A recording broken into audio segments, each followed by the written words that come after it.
భారత్ బంగ్లా సరిహద్దుల్లో high alert కొనసాగుతోంది. బంగ్లాదేశ్ పరిణామాల నేపథ్యంలో భారత్ ముందు జాగ్రత్త చర్యలు తీసుకుంది. బంగ్లా భారత్ సరిహద్దుల్లో తాత్కాలికంగా రాకపోకలు నిలిపివేశారు. సరిహద్దులకు అదనపు బలగాలను బీఎస్ఎఫ్ తరలించింది. నేడు సున్నితమైన సరిహద్దు ప్రాంతాల్లో బీఎస్ఎఫ్ డీజీ పర్యటించనున్నారు. బంగ్లా టెన్షన్ నేపథ్యంలో ఆర్మీ యూనిట్లను కూడా అప్రమత్తం చేసింది ప్రభుత్వం. ఇక మరోవైపు బంగ్లాదేశ్ పరిణామాలపైన ఇవాళ పార్లమెంట్లో కేంద్రం ప్రకటన చేయనున్నారు. కేంద్ర విదేశాంగ మంత్రి ఎస్ జయశంకర్ భారత్లో తాత్కాలికంగా ఉండేందుకు షేక్ హసీనాకు కేంద్రం అనుమతిచ్చింది.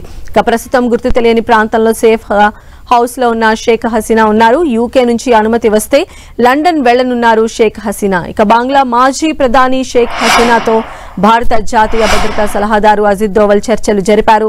షేక్ హసీనా కార్యాచరణ తెలుసుకొని ప్రధాని మోదీకి వివరించారు అజిత్ దోవల్. బంగ్లా ప్రధాని షేక్ హసీనా దేశం విడిచి వెళ్లిన తరువాత కూడా అల్లర్లు కొనసాగుతున్నాయి. ప్రధాని నివాసం, చీఫ్ జస్టిస్ నివాసం సహా అనేక అధికారిక నివాసాల్లోకి చొరబడి ఆందోళనకారులు లూటీ చేశారు.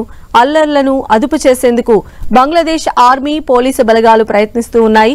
బంగ్లా రాజధాని ఢాకా పరిసర ప్రాంతాల్లో ఆందోళన చేస్తున్న విద్యార్థులు, ఇస్లామిక్ గ్రూపులపైన పలుచోట్ల కాల్పులు జరిగాయి. ఇక నిన్న ఒక్కరోజే హింసాత్మక ఘటనల్లో 135 మంది మృతి చెందారు. పలు ప్రాంతాల్లో కర్ఫ్యూ ఆంక్షలు అమలవుతున్నాయి. బంగ్లాదేశ్ విద్యార్థి సంఘం నేతలతో ఇవాళ మధ్యాహ్నం 12 గంటలకు ఆ దేశ ఆర్మీ చీఫ్ జనరల్ వాకర్ ఉజ్-జమాన్ భేటీ కానున్నారు.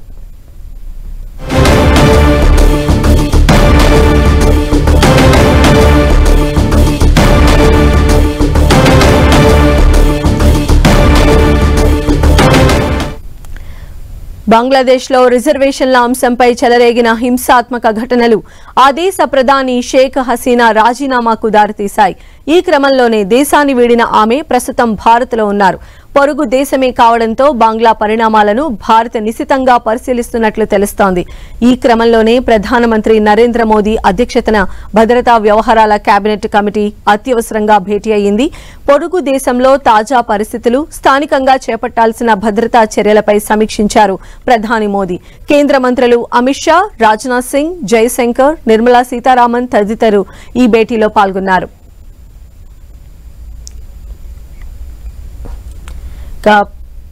బంగ్లాదేశ్ లో నెలకొన్న పరిస్థితులపైన ప్రధాని మోదీ కూడా రివ్యూ నిర్వహించినట్టుగా కూడా తెలుస్తోంది. ఇక్కడ షేక్ హసీనా ఆశ్రయం పొందుతూ ఉన్నారు. దానికి సంబంధించి కూడా సరిహద్దుల్ని కూడా చాలా అలర్ట్ చేసినటువంటి పరిస్థితులు అయితే కనిపిస్తూ ఉన్నాయి. మరిన్ని అప్డేట్స్ తెలుసుకుందాం. మా ప్రతినిధి గోపి మనకు అందుబాటులో ఉన్నారు. గోపి, బంగ్లాదేశ్ లో శాంతి భద్రతలు అదుపు తప్పాయి. షేక్ హసీనా రాజీనామా తర్వాత దేశం విడిచి భారత్కు వచ్చిన తర్వాత కూడా అక్కడ ఇంకా ఆందోళనలు, అల్లర్లు, దాడులు కొనసాగుతున్నాయి.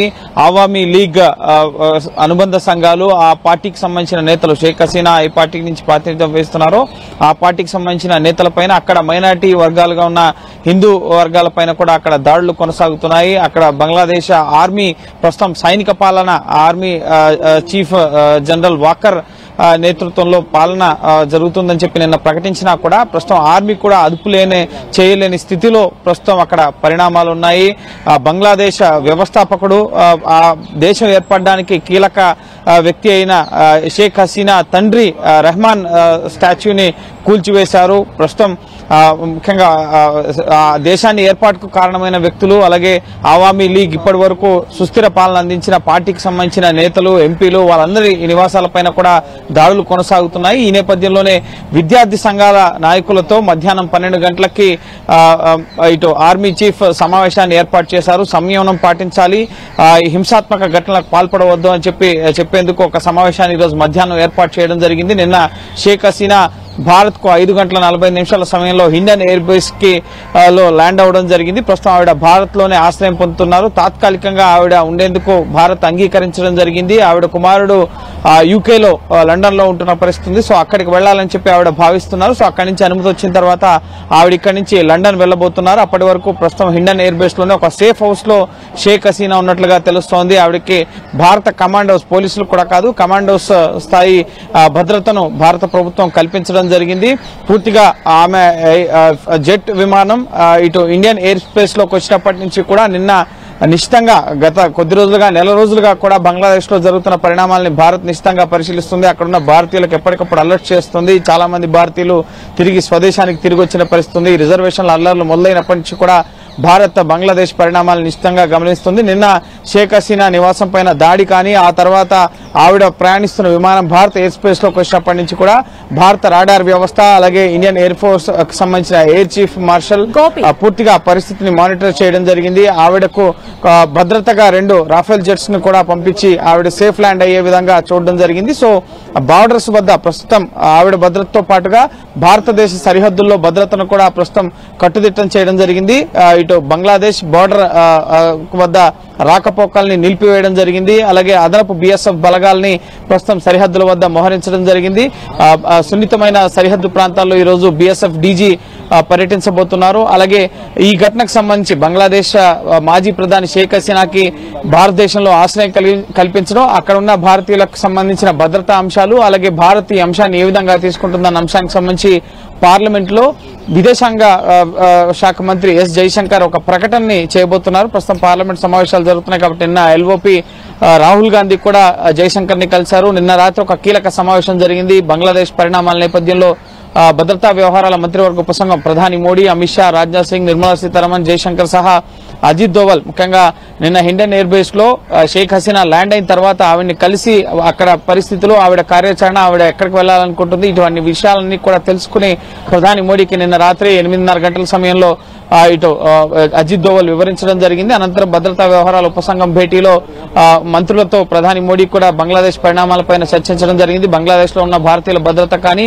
ఇప్పటికే ముఖ్యంగా ఎయిర్ ట్రాఫిక్ భారత్ నుంచి వెళ్లే విమాన రాకపోకల్ని నిలిపివేయడం జరిగింది, సరిహద్దులను మూసివేయడం జరిగింది. కాబట్టి సో అక్కడున్న భారతీయుల సేఫ్టీ గురించి కూడా భారత ప్రభుత్వం ఆలోచన చేస్తోంది.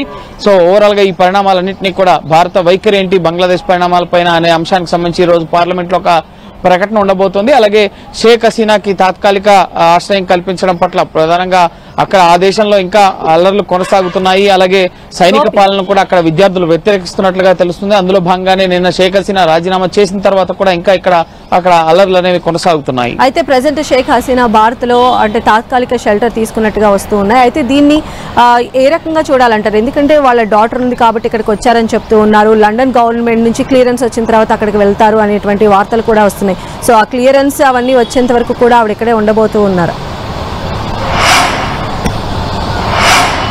ఎస్, ఖచ్చితంగా భారత ప్రభుత్వం తాత్కాలికంగా ఆవిడకి ఇంట్రీమ్ స్టేకి అనుమతించడం జరిగింది. ఆవిడ కుమార్తె గత కొన్నేళ్లుగా కూడా ఇక్కడే ఢిల్లీలో నివాసం ఉంటున్నారు. అయితే ఆమె కుమార్తె దగ్గరికి వెళ్లలేదు. హిండన్ ఎయిర్ బేస్ లోనే ఒక సేఫ్ హౌస్ లో ఉన్నట్లుగా తెలుస్తోంది.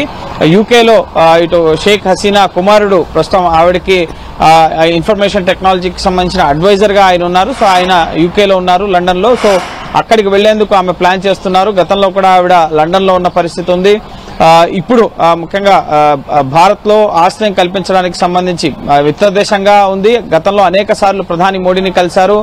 గడిచిన 15 ఏళ్లలో ఆమె ప్రధానిగా ఉన్న సమయంలో అనేక ద్వైపాక్షిక ఒప్పందాలు, ముఖ్యంగా భారత అనుకూల నిర్ణయాలు, ముఖ్యంగా విదేశీయంగా విధానం పాలసీ మేకింగ్ లో ప్రధానంగా 5 రాష్ట్రాలు భారతదేశానికి సంబంధించి అస్సాం, పశ్చిమ బెంగాల్, అలాగే మేఘాలయ, త్రిపుర, ఈ విధంగా 5 రాష్ట్రాలతో బంగ్లాదేశ్ సరిహద్దును పంచుకుంటుంది. 4096 కిలోమీటర్ల సరిహద్దు బంగ్లాదేశ్ తో భారత్ కుంది.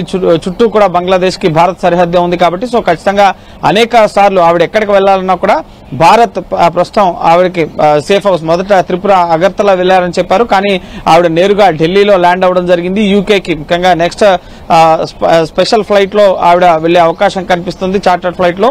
సో అలాగే అక్కడ ఉన్న యూకే ప్రభుత్వం నుంచి కూడా క్లియరెన్స్ రావాల్సి ఉంది ఆమె భద్రతకు సంబంధించి. ఎందుకంటే అక్కడ కూడా యూకేలో కూడా అనేక మంది బంగ్లాదేశీయులు నిన్న షేక్ హసీనా రాజీనామా చేసిన వెంటనే యూకేలో సంబరాలు జరుపుకున్న పరిస్థితి ఉంది. కాబట్టి సో ఆమె భద్రతకు సంబంధించిన అంశం కాబట్టి ఆ దేశం నుంచి కూడా క్లియరెన్స్ రావాల్సి ఉంది. సో ఆ క్లియరెన్స్ వచ్చిన తర్వాత భారత్ నుంచి ఆవిడ యూకే వెళ్లబోతున్నారు. అయితే ప్రస్తుతం భారత్ లో ఆవిడ కుటుంబ సభ్యులు, ఆవిడ కుమార్తె ఉన్నారు. అలాగే ఇతర ప్రాంతాలు ఉన్నప్పటికీ కూడా భారత్ ని చూస్ చేసుకోవడానికి గల కారణం వెంటనే ముఖ్యంగా ఆ దేశాన్ని ఖాళీ చేయాల్సిన పరిస్థితి ఏర్పడింది. కాబట్టి పక్కనే ఉన్న సోదర దేశం కాబట్టి సో భారత్ కి ఆవిడ రావడం జరిగింది. అలాగే ఢిల్లీలోనే ఉంటారా లేక విదేశాలకు వెళ్తారా అన్న అంశానికి సంబంధించి కూడా అజిత్ దోవల్ నిన్న ఆవిడతో మాట్లాడడం జరిగింది. సో ఆవిడ లండన్ వెళ్లాలని నిర్ణయించుకున్నట్లుగా తెలుస్తుంది. సో లండన్ నుంచి క్లియరెన్స్ వచ్చిన తర్వాత ఆవిడ అక్కడికి వెళ్లబోతున్నారు. అయితే ప్రస్తుతం భారత ప్రభుత్వం మాత్రం సరిహద్దుల వద్ద అలాగే ఢాకాలో బంగ్లాదేశ్ లో ఉన్న భారతీయుల భద్రత పట్ల దృష్టి సారించడం జరిగింది. ఈ బంగ్లాదేశ్ పరిణామాలు ప్రపంచవ్యాప్తంగా అన్ని దేశాలు కూడా పరిశీలిస్తున్నాయి కాబట్టి సో అక్కడ సైనిక పాలన విద్యార్థులు ఆందోళనకారులు వ్యతిరేకిస్తున్నారు. సో నెక్స్ట్ అక్కడ పరిస్థితులను సద్దుమణింపజేసేందుకు ఆర్మీ చీఫ్ కూడా ఈరోజు మధ్యాహ్నం ఒక సమావేశాన్ని ఏర్పాటు చేశారు. తాత్కాలిక ప్రభుత్వమే ఉంటుంది, ఆర్మీ పాలన సైనిక పాలన, తర్వాత ప్రజాస్వామ్యత ఎన్నికల ప్రక్రియ ఉంటుంది. ఈ మరణాలకు సంబంధించి ఎంక్వైరీ చేస్తాం, అందరికీ న్యాయం చేస్తామని చెప్పి నిన్న ఆర్మీ చీఫ్ అక్కడ ప్రకటన చేసినప్పటికీ కూడా ఆందోళనకారులు తమ ఆందోళన విరమించలేదు. ప్రధాని నివాసాన్ని లూటీ చేశారు, అనేక మంది ఎంపీల ఇళ్లపైన దాడి చేశారు, ఇటు షేక్ హసీనా పార్టీ కార్యాలయంపైన దాడి చేశారు. సో ఇంకా హింసాత్మక ఘటనలు అక్కడ ఉన్న మైనార్టీ హిందువులు దేవాలయాలపైన కూడా దాడులు జరుగుతున్నాయి కాబట్టి సో అన్ని అంశాలకు సంబంధించి కూడా ఈరోజు మధ్యాహ్నం జరగబోయే సమావేశంలో ఒక క్లారిటీ వచ్చే అవకాశం ఉంది. అనంతరం బంగ్లాదేశ్ పరిణామాలు తదుపరి ఏ విధంగా మారబోతున్నాయనేది ఒక స్పష్టత రాబోతుంది. అలాగే భారత వైఖరి ఏంటి అనే దానికి సంబంధించి కూడా పార్లమెంట్ లో ఈ రోజు కేంద్ర ప్రభుత్వం ఒక ప్రకటన అనేది చేయబోతోంది. రైట్ గోపి, అది మొత్తంగా బంగ్లాదేశ్ లో రిజర్వేషన్ల అంశంపై అల్లర్లు చెలరేగిన నేపథ్యంలో షేక్ హసీనా ప్రధానమంత్రి పదవికి రాజీనామా చేసిన అనంతరం కూడా అల్లర్లు కొనసాగుతూనే ఉన్నాయి. సో మనం చూస్తూ ఉన్నాము హసీనా నివాసంలోకి ఆందోళనకారులు చేరి అక్కడ మొత్తం విధ్వంసం సృష్టించినటువంటి పరిస్థితి కనిపిస్తూ ఉంది. మొత్తం ప్రధాని మంత్రి నివాసంలోకి చేరుకున్నారు ఆందోళనకారులు. మొత్తం అక్కడ అద్దాలు అవన్నీ కూడా ధ్వంసం చేస్తూ ఉన్నారు. ఆందోళనకారులు విధ్వంసం అనేది మనం 10 టీవీ స్క్రీన్ పైన క్లియర్గా చూడొచ్చు. బంగ్లాదేశ్లో రిజర్వేషన్ల అంశానికి సంబంధించి అల్లర్లు చెలరేగాయి. ఈ నేపథ్యంలోనే షేక్ హసీనా ప్రధానమంత్రి పదవి కూడా రాజీనామా చేశారు. ప్రస్తుతం తాత్కాలిక షెల్టర్లో ఆవిడ భారత్లో ఆశ్రయం పొందుతున్నారు. అయినప్పటికీ కూడా బంగ్లాదేశ్లో నిరసనకారులు ఆందోళనకారులు వారి ఆందోళనలు కొనసాగిస్తూనే ఉన్నారు. సో మనం చూస్తున్నాం ప్రధాని నివాసంలో ఆందోళనకారులు ఏ రకంగా రెచ్చిపోయారో మనం చూడొచ్చు. మొత్తం ఇంటి ఫర్నిచర్ ను కూడా వారు ధ్వంసం చేస్తూ ఉన్నారు. కనిపించిన వస్తువులన్నీ కూడా లూటీ చేస్తున్నటువంటి పరిస్థితి కనిపిస్తోంది. అద్దాలు ధ్వంసం చేస్తూ ఉన్నారు.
এবং সেই শহীদের বিনিময়ে আজকে আমরা